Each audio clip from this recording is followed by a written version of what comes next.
ini. Dalam dunia yang begitu sibuk, sudah sempat meluangkan untuk hadir, duduk bersama, untuk kita membicarakan isu yang mungkin selama ini sudah ya kerap diabaikan. Ini pertama kalinya ada pedagang anjing lah istilahnya yang ditangkap dan dihukum penjara se-Indonesia Raya. Nah, oke, kita maju lagi. Yang kita lihat di sini nih, yang menariknya dari tanggal 6 Mei sampai 19 Agustus itu 105 hari. Jadi seandainya anjing-anjing itu adalah barang bukti ya, dia harus dipelihara selama 105 hari kan. Lalu dilimpahkan kejaksaan, barang bukti ini jadi milik kejaksaan. Kejaksaan harus melihara lagi hingga 25 hari plus 35 hari. Nah, pertanyaannya, polisi naruh di mana barang bukti yang makhluk hidup ini? Kalau barang dia makhluk ini adalah binatang langka, ada yang namanya BKSDA ya, konservasi. Misalnya apakah kata jambul kuning atau apa yang binatang-binatang langka itu loh, itu BKSDA. Ini anjing, hanya anjing. Binatangnya aduh cuma anjing gitu, kasarnya seperti itu. Itu nggak ada, polisi tidak punya sarananya gitu. Makanya selama ini tidak ada yang nangkep karena polisi tidak bisa nyimpennya. Kalau dipelihara asal-asalan dan barang buktinya ini mati semua, 105 hari loh, 68 ekor, kan tadi 78 ya, mati 10 itu, 68 ekor. Nah, disitulah saya kebetulan waktu itu baca beritanya, saya ke kantor polisi itu bawa makanan anjing 2 karung. Niatnya ngasih makan, karena saya tahu oke, anjing-anjing ini mungkin kelaparan, saya datang bawa makan deh. Ternyata pemandangan saat itu agak mengerikan. Mbak bisa video ada satu video kemarin saya lihat, bisa ditunjukkan yang posisi apa istilahnya suasana di kantor polisi. Nah ini, jadi itu ruangan seukuran 2 meter kali 4 meter, diisi semuanya 68 ekor yang masih hidup. Pada saat datang satu udah mati. Karena ya maaf nih, kondisinya seperti itu loh. Tidak ada jendela kecuali 2 di atas. Itu mereka semua ngumpet karena ketakutan di bawah meja. Di situ penuh kotoran anjing, makanan yang tumpah, apa segala. Itu kan bulan puasa ya, menjelang lebaran. Jadi polisinya ini maskernya itu sampai didobelin, basahin air, saking baunya lah istilahnya lah. Jadi begitu melihat langsung buka pintu langsung kabur. Kita yang masuk, saya dan teman-teman dari Animal Press Jogja waktu itu. Nah ini, tuh gelap gulita, itu ember-ember isinya minuman sudah tumpah, makanan itu, dan anjing-anjingnya sudah gak ada yang gerak. Mereka sudah di perjalanan mungkin 3 hari, plus 1 hari lagi di kantor polisi.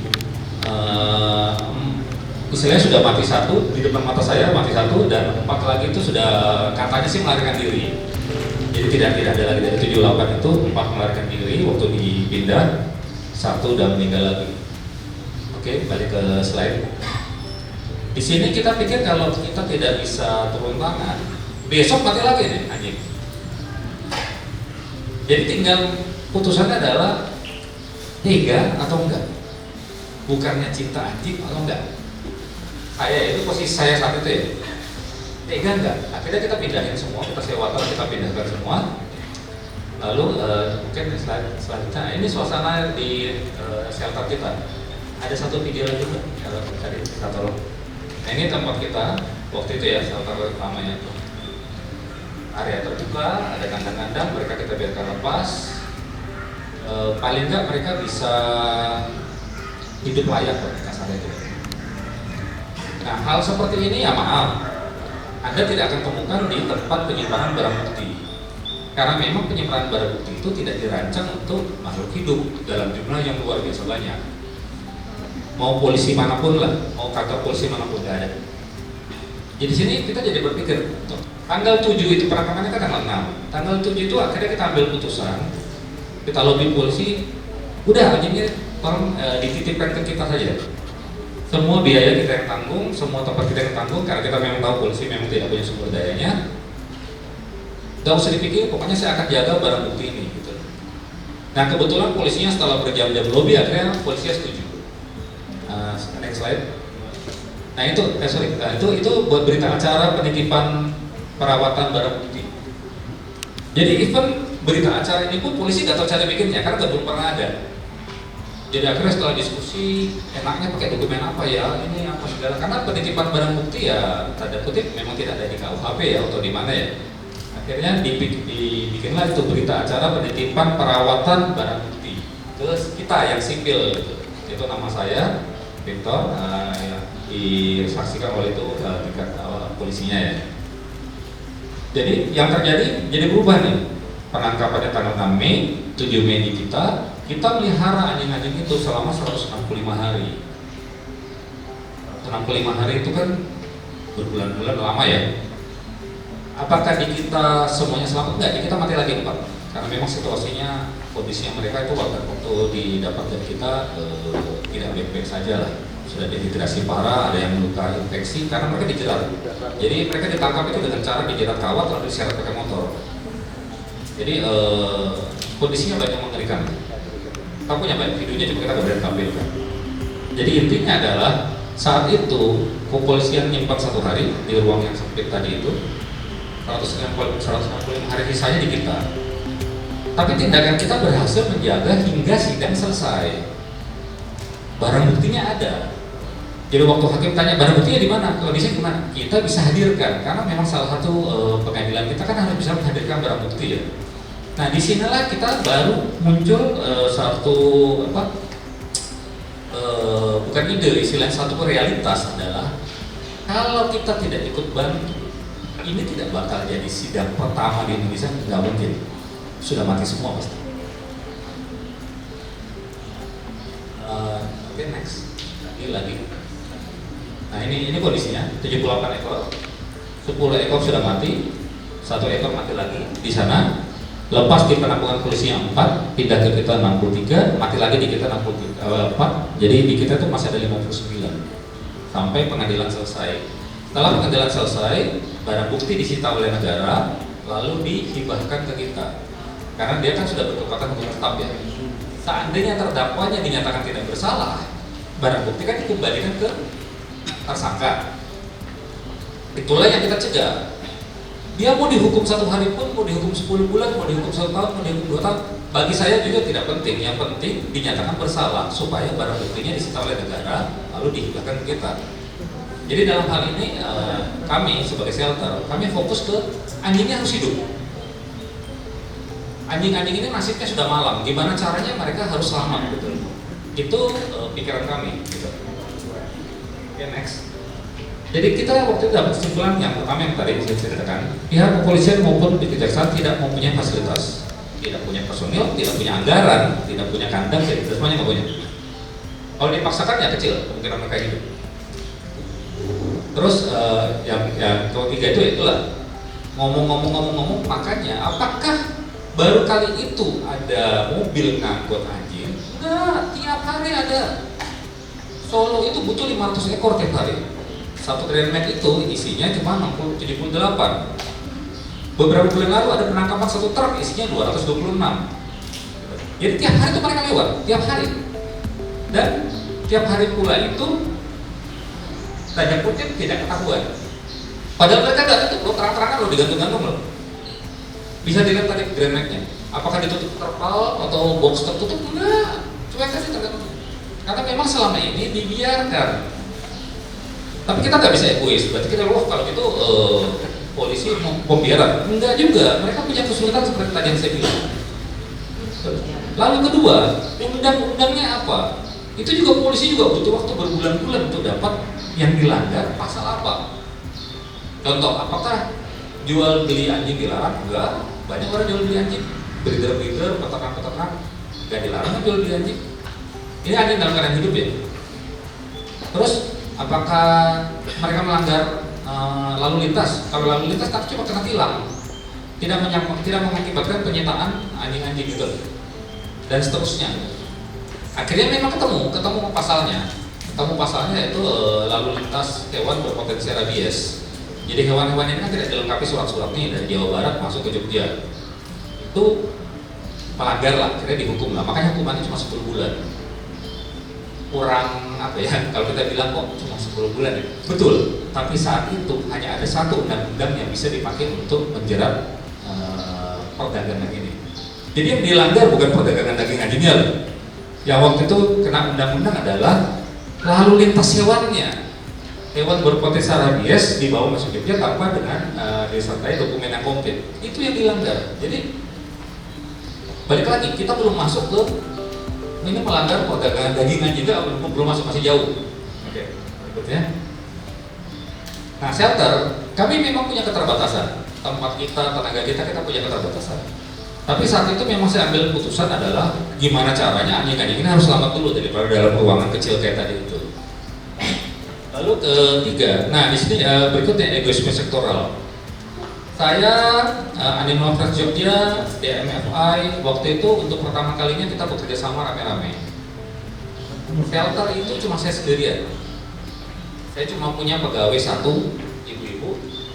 Yang waktu itu kan anjing saya cuma 33 ya, yang saya selamatkan dari itu. Jadi tugas anak buah saya itu cuma ngasih makan, mandiin, ngasih makan gitu.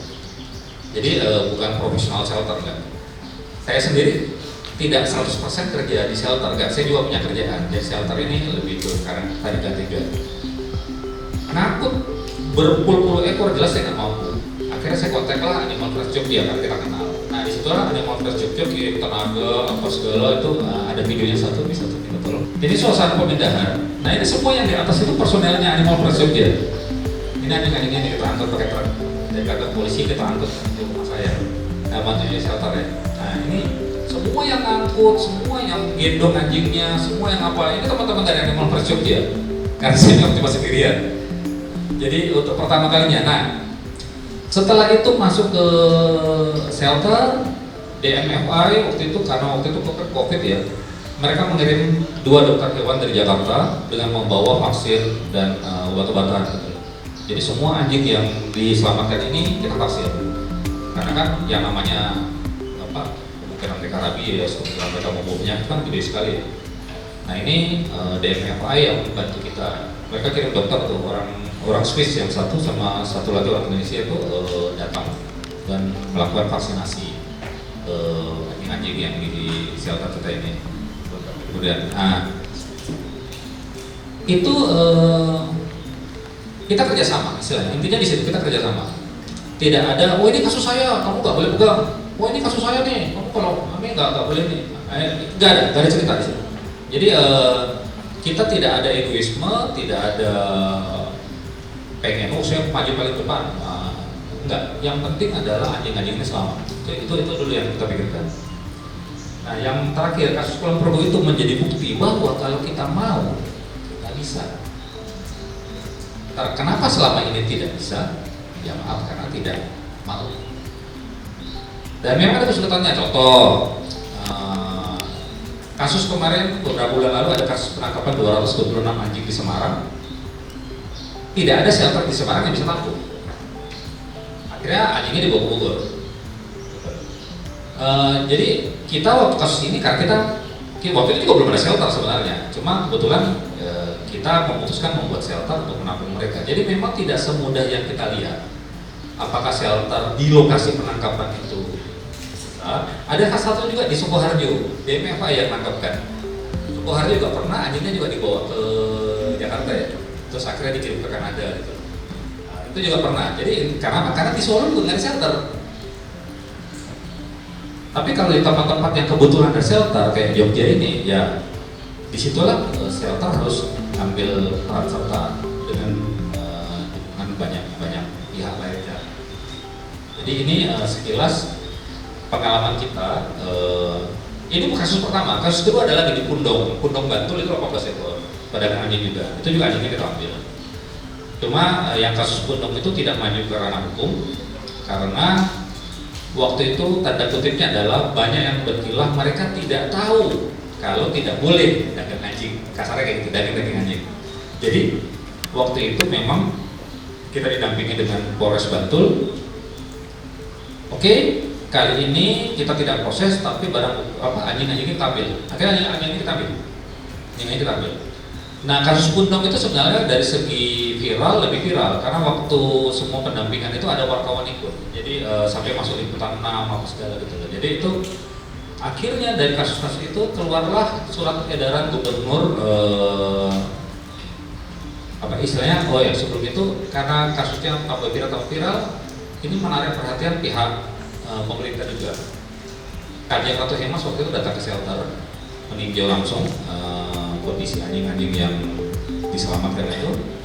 Lalu beberapa waktu kemudian susulah dengan keluarlah surat edaran gubernur Jogja yang memang melarang perdagangan daging hewan berpotensi rabies. Jadi bukan cuma anjing, kucing, monyet, itu sudah ada. Jadi ranah hukumnya sudah ada. Jadi kalau hari ini polisi mau bertindak lebih enak, tidak kayak dulu itu yang akhirnya pakai undang-undang lalu lintas hewan gitu. Kalau sekarang jelas ada hukumnya bahwa memang hewan berpotensi rabies dagingnya tidak boleh diperdagangkan di penyerahan. Itu sudah ada. Jadi hal yang mulai yang kita tidak sangka akhirnya bergulir menjadi suatu presiden ya. Dibaliknya di sisi kita, tadinya yang saya pelihara anjing 33, hari ini 176. Karena ya begini, kita memang harus siap sedia. Kalau kita tidak mampu, lalu siapa? Selanjutnya terdapat materi dari Pak atau Mas Irwan Widiatadi dari Center for Tropical Medicine UGM membahas soal penularan penyakit dari hewan ke manusia atau biasa disebut dengan zoonoses, mungkin sudah biasa. Nah itu nggak tahu, itu anjing peranakan, domestikasi, atau anjing liar, atau anjing yang sebetulnya sebelumnya terdomestikasi atau berada di lingkungan kita, tapi kemudian liar dan kemudian dijerat, kemudian diambil dan dikirimkan ke beberapa daerah. Nah itu seperti apa itu nanti, nah itu menjadi pertanyaan tersendiri. Next. Oke. Ya, di Yogyakarta sendiri mungkin diberikan sekitar 6.500 ekor anjing dikonsumsi setiap bulannya di daerah Istimewa Yogyakarta, Jogja seperti itu. Nah ini merupakan angka yang cukup tinggi, cukup signifikan, dan dilaporkan juga di beberapa news seperti itu. Dan ini merupakan bagian atau rankingnya ketiga di Pulau Jawa setelah Solo dan juga Jakarta. Kemudian pasokannya itu di mana sih? Setahu kita kan Jogja tidak terlalu banyak anjingnya sebetulnya, tapi kok pasokan untuk anjing ini untuk dimakan itu kok banyak seperti itu. Nah mungkin tadi Pak Victor juga sempat menyebutkan bahwa ada transportasi mobilisasi dari perdagangan anjing yang dari luar Jogja atau dari luar Jawa Tengah menuju ke Jogja seperti itu. Nah salah satunya adalah Jawa Barat yang memang pada saat ini sampai sekarang di beberapa kabupatennya masih belum bebas rabies seperti itu.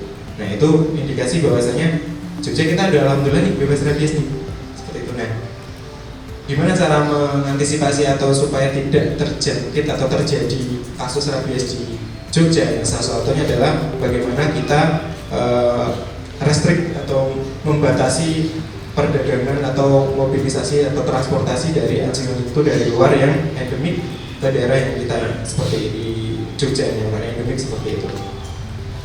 Nah tentu semua kalangan harus berpartisipasi, salah satunya adalah profesi dokter hewan dan dinas terkait seperti itu. Nah ini juga merupakan bagian dari penjualan ilegal yang ada di Indonesia. Kenapa kok ilegal seperti itu? Karena penyelundupan, dan itu tidak ada apa ya istilahnya, pengecekan dari mungkin BPOM atau mungkin dari yang kita jual misalnya ada di daerah-daerah itu, tidak ada monitoring seperti itu untuk bagaimana mengantisipasi adanya wabah baru seperti itu. Karena kita ketahui mungkin penyakit-penyakit zoonotik itu sangat luas dan sangat banyak. Salah satunya mungkin kita sempat flashback 5 tahun yang lalu atau 4 tahun yang lalu, COVID-19 yang sampai sekarang juga masih belum tahu jawabannya itu dari apa. Saya bekerja kurang lebih 3 tahun di lab untuk mempelajari bagaimana COVID itu dan vaksinnya itu tersedia di Indonesia. Waktu itu saya di UI, di bawah FKUI. Nah itu sampai sekarang juga masih belum tahu itu asalnya itu dari mana, terus kemudian munculnya itu seperti apa. Tapi indikasi-indikasi itu bisa mengarah ke mungkin dari kelelawar, dari rubah dan lain sebagainya yang itu sebetulnya beda alam dengan kita seperti itu. Ada di luar alam, ada di habit mereka. Dan kemudian kita intervensi, ada di Cina misal di Wuhan, di pasar bahasa mereka banyak makan dari hewan-hewan liar seperti itu. Yang kemudian ada interaksi, entah mungkin dari pada saat proses pengolahannya atau penangkapannya dan kemudian tergigit, atau kita misalnya pada saat prosesnya tidak higienis seperti itu dan kemudian masuk ke kita dan ada mutasi genetik, delesi dan lain sebagainya sehingga menjadi suatu penyakit baru. Bukan berarti di Indonesia juga seperti itu gitu. Contoh misal dengan anjing liar seperti itu. Nah, kita ini harus wanti-wanti seperti itu. Jadi supaya rabies itu juga di Jogja bebas sampai kedepannya dan seterusnya. Dan selain itu juga penyakit-penyakit yang lain. Contoh misal kolera, trisinella atau trichinosis, hepatitis, kemudian E. coli dari misalnya diare dan lain sebagainya. Dan sebenarnya masih banyak, mungkin nggak hanya bakteri, nggak hanya virus, tapi juga mungkin cacing-cacingan, kemudian kutu-kutuan, tungau dan lain sebagainya, parasit. Itu banyak banget. Nah, tapi selain itu si anjing ini juga bisa membawa gen-gen yang resisten, nggak hanya patogen, nggak hanya penyakit. Tapi misalnya dari daerah A misalnya ke daerah Jogja, dari daerah A itu ada gen resisten untuk antibiotik amoxicillin misalnya atau penicillin gitu. Yang biasa mungkin kita misalnya kalau sakit kemudian butuh antibiotik, kita minum amoxicillin dan kemudian 7 hari ya sembuh. Nah, karena ada itu, kemudian adanya anjing liar dan sebagainya, dan orang itu mengonsumsi dagingnya dan itu tidak dimasak dengan baik dan benar. Nah, gen resistennya itu masih ada di situ dan kemudian masuk ke tubuh kita, dan itu akan mempengaruhi bakteri-bakteri yang ada di tubuh kita, yang di perut kita. Nah, sehingga transfer dari anjing ke manusia itu sangat sering terjadi seperti itu. Dan itu salah satu penelitian beberapa tahun yang lalu, penelitian saya di UNER itu juga menyebutkan bahwa adanya kontaminasi silang seperti itu dari anjing ke manusia. Kemudian selain itu ada beberapa kasus zoonosis dari anjing yang sudah terpublikasi secara luas, bahkan itu dikutip di PubMed seperti itu, di jurnal yang bereputasi.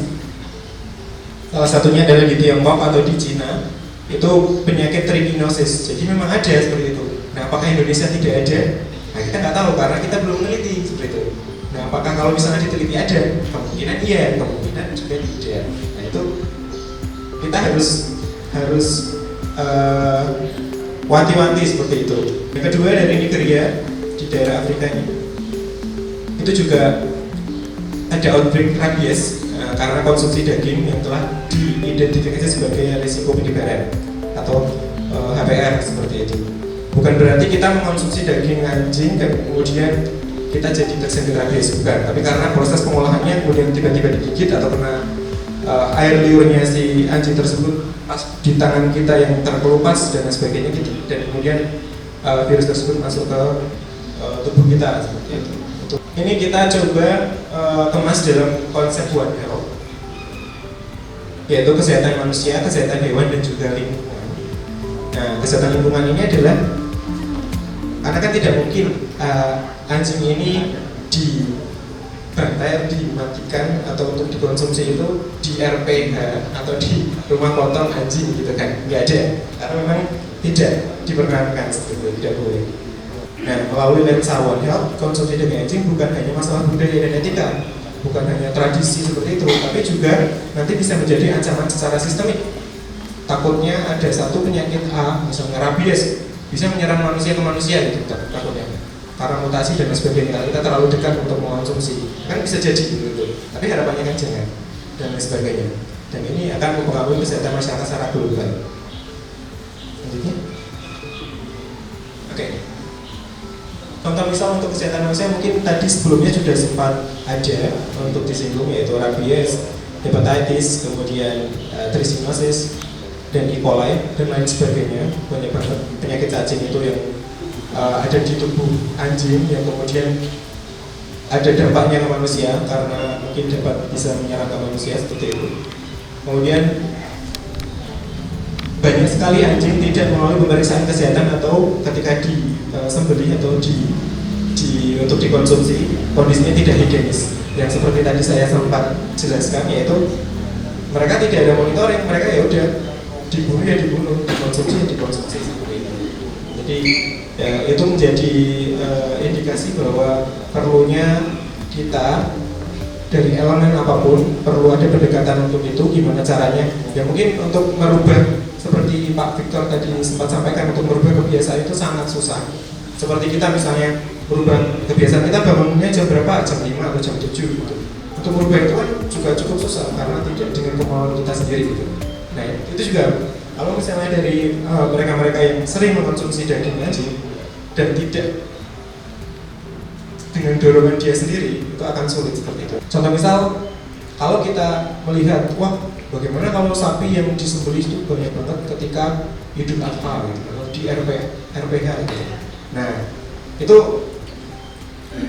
dari situ sudah ada ilmunya tersendiri. Gimana caranya si hewan sapi yang segede itu, segede gabang, itu bisa dirobohkan supaya dia tidak merasakan sakit atau meminimalisir rasa sakit atau rasa situasi stresnya dia. Itu ada caranya, mungkin teknik Barles, Wisro, dan lain sebagainya. Dan itu ada tekniknya seperti itu. Nah, teknik untuk membunuh atau untuk mematikan si anjing ini ya tidak ada, karena di dunia sampai sekarang tidak memperkenankan untuk dibunuh, untuk dikonsumsi seperti itu untuk anjing tersebut. Kecuali proses eutanasi karena mungkin infasta atau tidak disembuhkan. Kesejahteraan hewan dan implikasi etika. Nah, ini anjing ini sebetulnya dari beberapa ribu tahun yang lalu, mungkin sekitar 40.000 tahun yang lalu, itu merupakan anjing yang ya udah liar seperti husky dan lain sebagainya. Dan dia didomestikasi ke manusia, menjadi di lingkungan sekitar untuk dilatih, dijadikan teman, dijadikan satu kakak, satu keluarga di luar biasa seperti itu, dan lain sebagainya, sehingga menjadi berdekatan dengan manusia seperti itu. Tapi mungkin ada pemikiran atau tradisi yang berubah sehingga membuat si daging anjing itu, wah coba deh dikonsumsi seperti itu. Entah anjing entah kucing, mungkin banyak di zaman dulu gitu. Dan ternyata mungkin rasanya enak atau gimana, mungkin. Dan kemudian akan keterusan dan sampai turun-temurun dilakukan seperti itu. Nah, anjing ini merupakan hewan yang pintar. Jadi secara emosional dan secara pikir itu dia sangat mudah untuk dilatih, bahkan canine dan lain sebagainya itu sangat mudah untuk bisa mencium bom misalnya atau narkotika atau bahan-bahan lain, aditif yang lain, dan dilatih dan bisa cepat dan bisa ketemu sebenarnya akurat gitu. Nah, jadi kalau untuk dikonsumsi itu secara etika memang secara global, di global itu tidak diperkenankan, dan konteksnya hukum di Indonesia sampai saat ini masih belum ada yang mengikat itu seperti itu. Hanya satu in general saja, mungkin di Undang-Undang Nomor 18 Tahun 2012 sampai sekarang itu masih berlaku undang-undangnya untuk beberapa puluh tahun itu. Konsumsi untuk manusia, untuk kita sehari-hari dari tumbuhan, dari hewan, dan di sini hewan yang disebutkan adalah hewan ternak seperti itu. Nah, hewan ternak ini itu juga bisa menjadi ambiguitas. Kenapa? Karena misalnya ada anjing, loh, saya punya anjing kok, tapi ini tak ternakan, tapi pengen tak konsumsi, berarti kan nggak apa-apa dong gitu. Nah, itu makanya kita perlu dorongan bagaimana caranya supaya spesifik ada undang-undang. Mungkin di tahun lalu juga sudah kita dorong untuk RUU dilarang untuk mengkonsumsi daging anjing, tapi sampai sekarang masih negatif. Jadi harapannya semoga nanti kedepannya dari pemerintah pusat bisa tahu tentang ini dan melek tentang ini untuk ya kita refleksi tentang COVID seperti apa dampaknya, supaya mungkin harapannya ya jangan sampai terjadi seperti itu. Lanjutin. Oh ini juga sebetulnya mungkin salah satu kegiatan ada dari UGM yang berkolaborasi dengan suatu yayasan di Jakarta. Acaranya ada di salah satu daerah di Jawa Barat yang itu endemik rabies. Dan ternyata di sana itu anjingnya diliarkan, sangat liar dan sangat banyak sekali. Beberapa momen ketika pemburu-pemburu itu biasanya membawa anjing liar itu untuk berburu babi dan lain sebagainya, dan kemudian pas pulang anjingnya itu nggak mau pulang dan pergi dan beranak pinak di hutan itu, dan akhirnya di dalam satu kabupaten itu sangat banyak sekali anjing liar, sehingga seperti itu aja. Jadi kemungkinan anjing yang dikonsumsi misalnya di Jogja atau di Solo, yang dari Jawa Barat, bisa jadi anjing seperti ini, seperti itu. Nah tapi ini belum jadi hal yang fakta ya, tapi itu bisa jadi karena waktu itu ini 2 tahun yang lalu kejadian di sana memang seperti itu. Selanjutnya, di sana masih endemik rabies. 10 tahun yang lalu ada kasus rabies positif untuk manusia dan patologinya tidak terselesaikan. Selanjutnya, Oke, ini mungkin tadi sudah kita jelaskan untuk dampak higienis dan juga ekosistem secara lokal ataupun secara sistemik. Selanjutnya, ya. Nah, kalau kita berkaca di global atau di beberapa negara yang sudah berhasil untuk merumuskan gimana caranya membebaskan masyarakatnya untuk tidak mengkonsumsi daging anjing, itu salah satunya dari Korea Selatan. Yang waktu itu memang gencar dan akhirnya pada tahun 2023 Desember dari pemerintah mengumumkan rencana untuk pelarangan konsumsi daging anjing dengan tujuan untuk menghapus praktik tersebut secara bertahap. Nah, itu karena tidak bisa instan, harus bertahun-tahun, dan yang disasar adalah generasi penerusnya, anak-anaknya.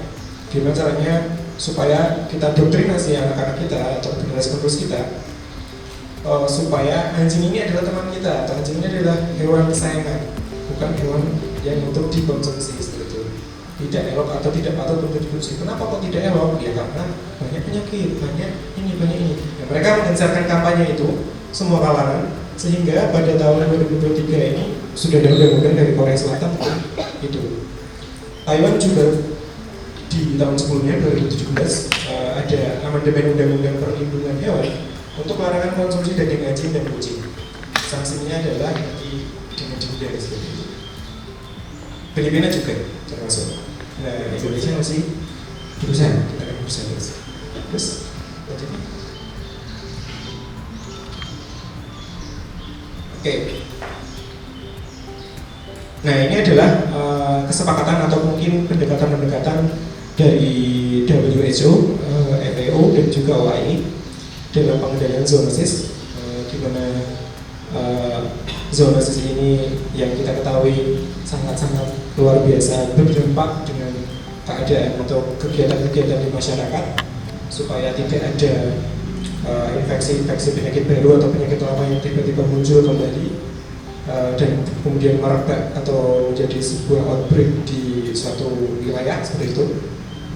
Jadi mereka juga cukup gencar dengan ini, seperti itu, dengan panduan tripartit, kemudian eliminasi rabies seperti itu. Indonesia sudah mencanangkan pada saat itu tahun 2020 itu bebas rabies di seluruh provinsi, tapi untuk saat ini memang cukup sulit karena memang dari Medan dan sebagainya. Waktu itu sempat berkomunikasi juga dengan Prof. Amin dan sebagainya dari UI, yang sampai sekarang juga sedang ada kegiatan di NTT untuk proses eliminasi rabies, dan sampai tahun ini masih jadi kasus tertinggi seperti itu di NTT. Nah, harapannya di tahun 2030 kita bebas rabies untuk penyakit ini khusus ini. Lanjutnya. Nah, mungkin setelah kita melihat bagaimana keadaan saat ini, ada beberapa rekomendasi yang mungkin bisa kita kuatkan atau kita sinergikan, yaitu advokasi bagaimana untuk melarangan konsumsi daging anjing secara nasional. Jadi semuanya, nggak hanya Jogja, mungkin kalau misalnya kita ke Solo atau ke daerah-daerah Jawa Tengah, ya udah kita sampaikan aja seperti itu. Jadi advokasi secara masif mungkin akan dapat menurunkan bagaimana konsumsi daging anjing itu, atau reduce bagaimana konsumsi daging anjing. Dan juga selain konsumsi adalah perdagangan, yang mungkin tadi Pak Victor juga sempat melihat perdagangan setiap hari atau mobilisasi setiap hari dari daerah A ke daerah B. Mungkin daerah A itu endemis tentang penyakit-penyakit tertentu, salah satunya rabies, dan mungkin ke sini seperti itu. Jadi, mungkin kita bisa belajar dari beberapa penyakit lain, entah itu antraks, PMK, dan lain sebagainya untuk penyakit hewan, supaya tidak seperti rabies ini, karena kita alhamdulillah sudah bebas rabies beberapa tahun yang lalu di Jogja. Kemudian edukasi publik dan juga kampanye. Ini terkait penyakit, kemudian kita takut-takuti aja karena ini memang penyakit ini memang sangat ya menakutkan pertama. Yang kedua itu sangat membahayakan. Tapi dengan senjata itu ya kita harus menyampaikan itu seperti itu, karena bahayanya lebih tinggi daripada manfaatnya, mudaratnya lebih tinggi daripada kemanfaatannya. Mungkin ini bisa untuk penyakit TBC, iya. Padahal belum tentu anjing itu bisa kena penyakit TBC dan bisa menularkan ke manusia loh malah gitu. Mungkin bisa penyakit asma dan lain sebagainya. Nah itu adalah hal yang harus kita luruskan seperti di dalam masyarakat. Kemudian yang terakhir adalah penegakan hukum terhadap perdagangan anjing. Jadi harus memang ditindak tegas, entah itu dari Jawa Barat, Jawa Timur, dari luar Jawa dan sebagainya. Bagaimana transportasi dan lain sebagainya. Misalnya ada satu hal atau dua hal yang memang kelihatan sebetulnya ya kita harus tindak tegas itu. Kita harus laporkan supaya hal itu tidak terulang dan terjadi kembali. Selanjutnya, ya ini di slide terakhir. Jadi dengan senjata One Health itu menjadi one responsibility, karena dengan keterkaitan dengan One Health itu kita harus saling terkait, saling sinergi gimana caranya tidak hanya konsumsi daging anjing, tapi mungkin untuk konsumsi hewan-hewan liar, entah itu kelelawar, monyet dan lain sebagainya, kucing, yang memang itu secara etika tidak diperkenalkan dan secara bahayanya resikonya lebih tinggi. Nah itu kita harus kerjasama untuk menurunkan atau menghilangkan stigma itu. Nah kolaborasi lintas sektor antara pemerintah, NGO, akademisi, dan masyarakat umum dengan pendekatan One Health ini harapannya dapat menjadikan suatu kebijakan terpadu untuk melindungi kesehatan manusia, hewan, dan lingkungan. Mengkaji tentang kesejahteraan hewan dalam Islam gitu ya. Sangat menarik ketika saya menemukan sangat banyak dalil-dalil dari Al-Quran, hadis, dan juga hukum-hukum Islam itu yang sebenarnya sangat menjunjung tinggi gitu kesejahteraan hewan. Dan salah satu ayat yang bagi saya paling menarik ada di sini ya. Dikatakan bahwa tidak ada seekor hewan pun yang berada di bumi dan burung-burung yang terbang dengan kedua sayapnya, melainkan semuanya merupakan umat seperti kamu. Tidak ada sesuatu pun yang kami luputkan di dalam kitab, kemudian kepada Tuhannya mereka dikumpulkan.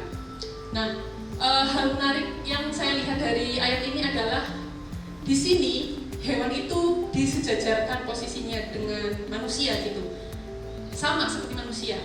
Dan dari tafsir yang saya baca, sebenarnya ayat ini itu mengajak manusia untuk memiliki pandangan yang luas gitu. Dia tidak hanya mungkin fokus pada dirinya sendiri, tapi juga melihat alam yang lebih luas gitu, termasuk memperhatikan makhluk-makhluk seperti binatang dan makhluk lainnya gitu.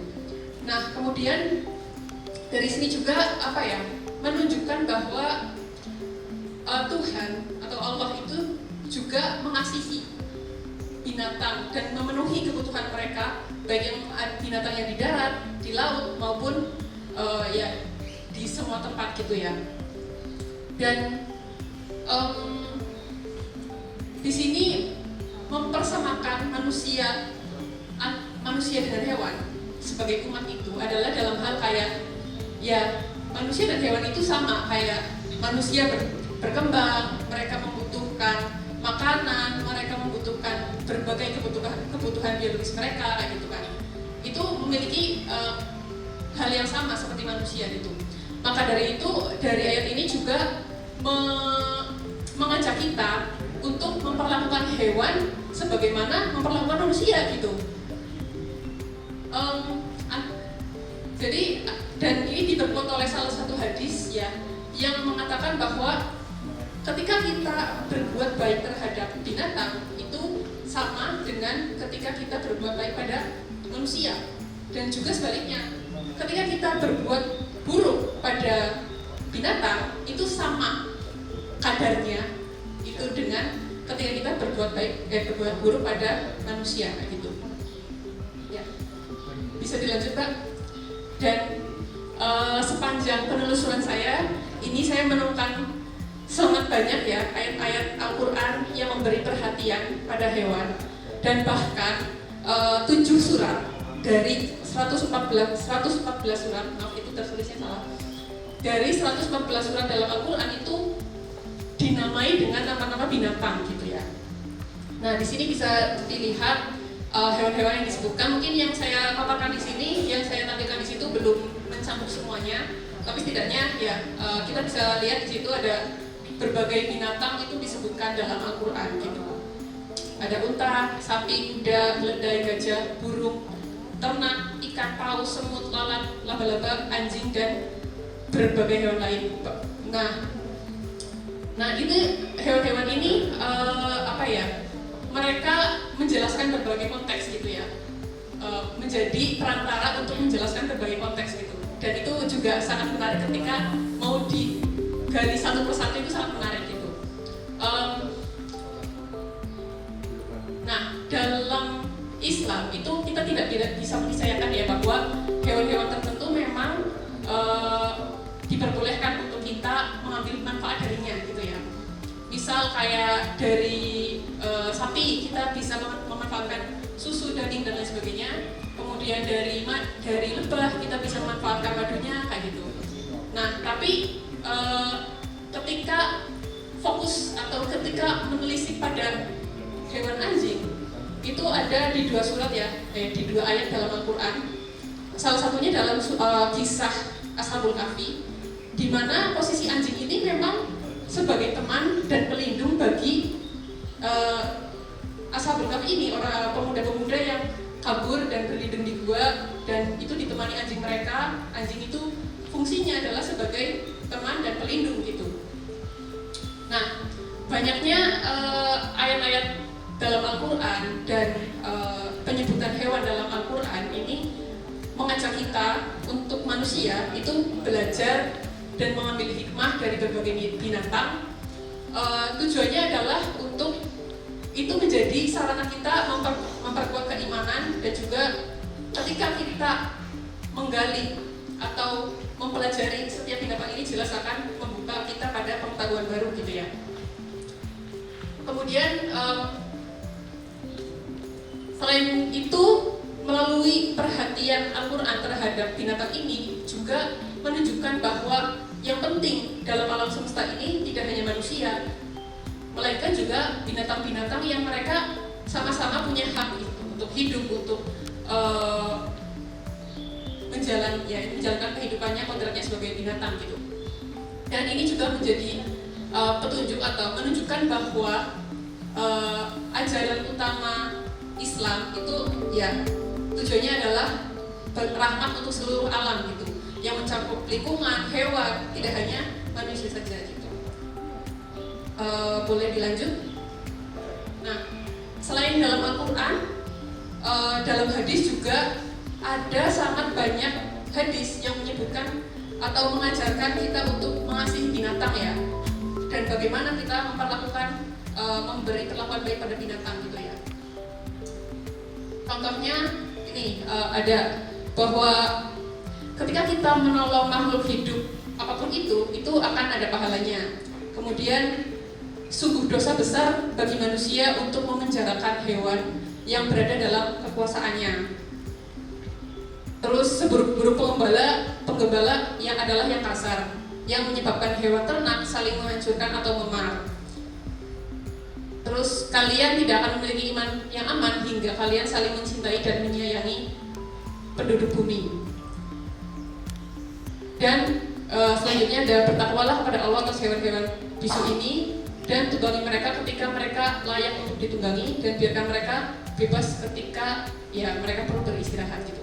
Nah, sebenarnya ada sangat banyak gitu. Kalau misalkan mau diteliti semuanya hadis gitu, ada sangat banyak bagaimana kita itu harus memperlakukan hewan dengan baik, dan itu sangat sangat bersesuaian dengan prinsip-prinsip kesejahteraan hewan yang dikemukakan oleh para ilmuwan gitu ya. Boleh dilanjut lagi, Mbak?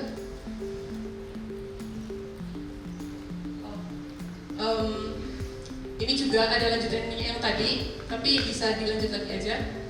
Nah, selain dari Al-Quran, kemudian hadis, ada juga tradisi Islam ya. Maksudnya yang saya maksud di sini adalah bagaimana para ulama itu merumuskan berbagai aturan gitu, termasuk dalam memperlakukan hewan ini gitu.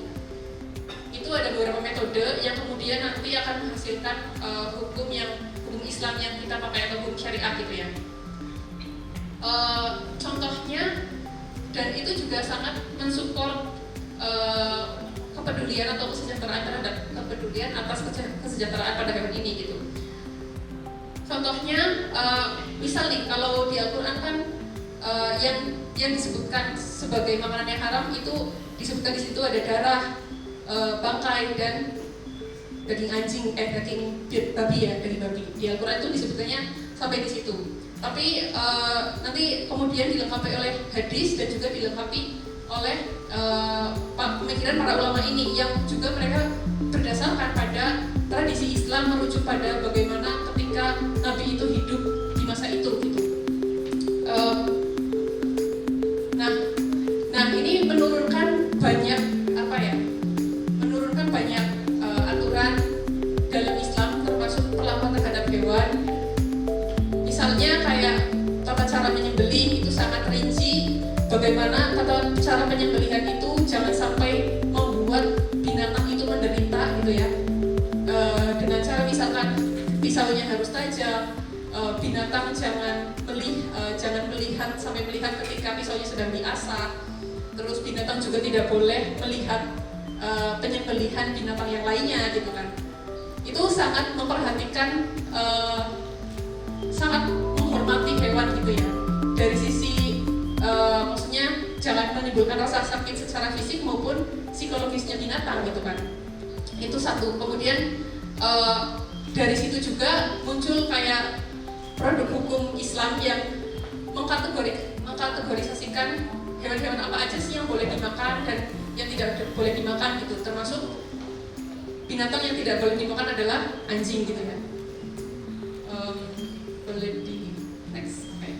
Nah, tadi semua itu dari Al-Quran, kemudian dari hadis, serta produk hukum syariah itu saya rasa sangat bersesuaian dengan prinsip-prinsip dalam animal welfare ya, yaitu menghindarkan binatang dari kelaparan dan haus. Terus jangan sampai membuat hewan itu merasa tidak nyaman, melukai hewan, melindungi hewan juga dari penyakit. Kemudian hewan juga harus bisa mengekspresikan perilaku natural mereka gitu kan. Sebagai contoh, ada satu hadis tentang perempuan yang mengurung kucingnya tanpa memberi makan. Nah, di situ itu merupakan perilaku yang sangat buruk gitu, dinilai sebagai perilaku yang sangat buruk terhadap kucing karena dia sudah tidak memberikan kesempatan untuk kucing cari makan sendiri, tapi juga tidak diberi makan gitu. Itu salah satu contohnya. Dan juga membebaskan hewan dari rasa takut dan penderitaan gitu. Boleh dilanjut, Pak? Nah, ini tadi tentang kisah anjing dalam Al-Quran ya, yang sudah saya sempat singgung sebelumnya. Ayat ini itu berisi kisah tentang para pemuda yang melarikan diri ketika mereka ya dianiaya kalau tidak mau, karena mereka tidak mau menyembah berhala ya, jadi mereka lari. Terus jumlah dari pemuda ini ada perdebatan gitu, ada yang mengatakan 6, 7, 8 bersama anjing mereka gitu. Jadi secara jumlah itu ada perdebatan di situ, tapi bukan itu poinnya. Poinnya adalah dalam ayat ini disebutkan bahwa ini ya, pada baris kedua, engkau mengira mereka terjaga padahal mereka tidur. Kami membolak-balikan mereka ke kanan dan ke kiri, sedangkan anjing mereka membentangkan kedua kaki depannya di muka pintu gua. Nah itu di situ anjing itu digambarkan sebagai teman dan pelindung para pemuda itu gitu. Nah itu terungkap dalam penggalan ayat yang artinya sedang anjing mereka memujurkan kedua lengannya di muka pintu seakan-akan menjaga mereka gitu. Nah, dalam hadis sendiri juga ada hadis-hadis yang menyebutkan tentang anjing ya. Nah, tapi konteksnya adalah perlakuan baik terhadap anjing. Mungkin sebagai orang Islam, karena di Islam itu kan anjing itu haram dan juga najis gitu ya. Ada ketakutan, saya sendiri pun merasakan ada ketakutan ketika di dekat saya ada anjing. Itu terjadi gitu. Tapi melalui hadis ini sebenarnya kayak kita disadarkan kembali bahwa meskipun di Islam itu kayak anjing itu najis dan juga haram, dan ketika kita terkena air liurnya itu harus dibasuh berkali-kali gitu kan, termasuk najis yang berat gitu kan. Tapi di sini disebutkan bahwa seorang wanita pezina itu kan, kalau dalam konteks sosial mungkin konotasinya buruk gitu ya, itu diampuni Allah karena ketika dia melewati seekor anjing yang kehausan atau sedang menjulurkan lidah di dekat sumur, nah dan juga anjing ini hampir mati karena kehausan, terus si wanita ini kemudian membantu atau memberi minum kepada anjing ini, dan itu membuat perempuan ini mendapatkan ampunan dari Allah gitu. Jadi kayak lewat dari sini saya sendiri gitu ketika baca itu jadi sadar bahwa meskipun anjing itu mungkin menjadi salah satu ketakutan bagi saya sebagai muslim karena najis dan haramnya itu, tapi ini menunjukkan bahwa walaupun begitu kita tidak boleh semena-mena dan bahkan harus berkasih sayang pada anjing gitu. Oke, selanjutnya. Nah, ini slide terakhir ya. Hal menarik lain ketika saya mendiskusikan ini dengan teman gitu. Ternyata dalam Al-Quran, dalam hadis maupun saya mungkin belum teliti semuanya, tapi semuanya itu tidak ada satupun ayat dan hadis yang memperbolehkan untuk membunuh anjing ya. Kayak status keharaman dan najisnya pun melindungi anjing untuk dibunuh gitu, apalagi sampai dikonsumsi gitu. Jadi itu.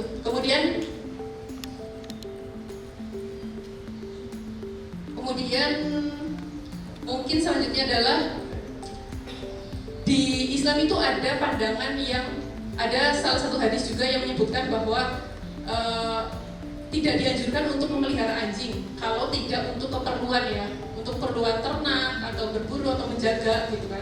Jika tidak ada keperluan itu kita maksudnya dianjurkan untuk tidak memelihara anjing. Itu juga dimaksudkan untuk supaya jangan sampai kita itu kemudian bersikap mentelantarkan anjing itu sendiri gitu. Mungkin itu saja penyampaian dari saya. Terima kasih. Wassalamualaikum warahmatullahi wabarakatuh.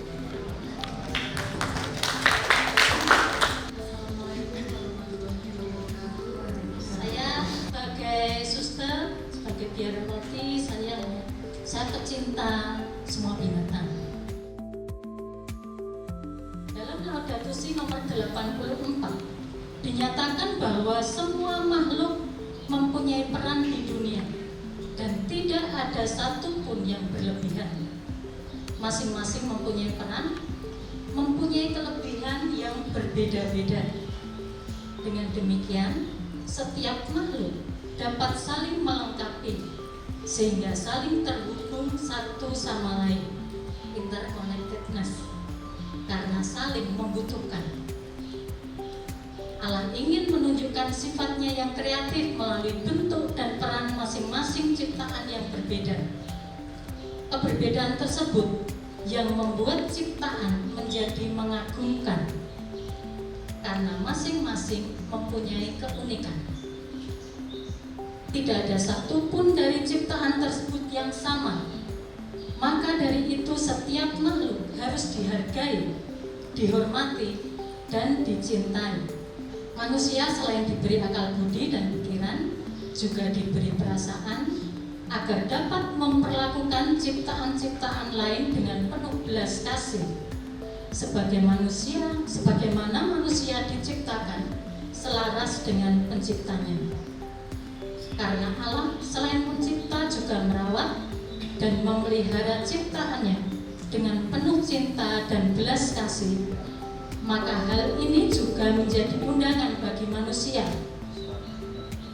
yang diciptakan secitra dengannya juga melakukan hal yang sama. Kitab Mazmur mengundang semua makhluk untuk bersyukur dan menyembah Allah. Semua makhluk dapat bersyukur dan menyembah Allah dengan hidup yang diberikan sebagaimana diciptakan. Sekali lagi berikan aplaus pada seluruh pemain.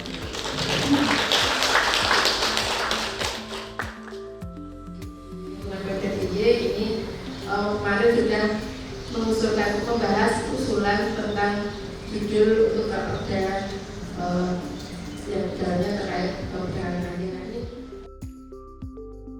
Kami berkaitan dengan tugas kami di kesehatan masyarakat terdekat, kami terus melakukan upaya sosialisasi, komunikasi dan edukasi untuk masyarakat terkait bahaya rabies.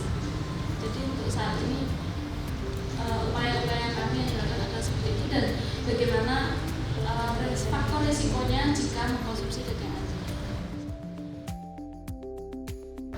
Jangan sampai ada rabies di ini. Apabila ada pengendalian atau pembatasan konsumsi daging anjing ini, kami sangat terbantu. Terbantunya kenapa? Karena manusia itu dalam zoonosis adalah orang yang menjadi korban. Walaupun memang manusia itu juga berperan dalam dia terkena zoonosis atau tidak. Tadi saya setuju kalau ada aturan yang tegas, aturan yang kuat untuk mengatur ini, baru itu bisa dikendalikan. Saya dulu pemakan daging anjing, ya. Tetapi sejak saya lulus kuliah, saya melihat saya semakin sadar, semakin bisa berbahasa anjing. Sayangnya anjing itu buta huruf. Kalau dia buta huruf, harus seperti kita juga. Di belakang rumah saya itu penjual sengsu. Saya melihat anjing saya selalu gelisah kalau jam 3 sore. Jam 3 sore itu meskipun pembantian itu berbeda, sudah gelisah dia. Akhirnya ya bagaimana saya tidak mendoakan, tidak apa-apa. Tidak lama kemudian penjual daging anjing itu meninggal dunia karena sakit. Ya. Pengawasan daging anjing ini kalau memang tidak diawasi dengan ketat itu mengerikan.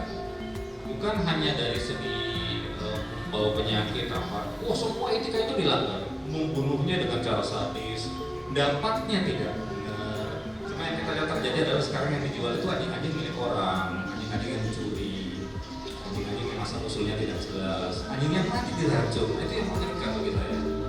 Konsumen penyuka daging anjing, salah satu yang kita lihat adalah jujur, bukannya gimana-gimana, perekonomiannya agak menengah ke bawah. Makanya warung anjing itu bentuknya tidak bagus, remang-remang di pojok, di bawah jembatan, terpencil di mana-mana gitu.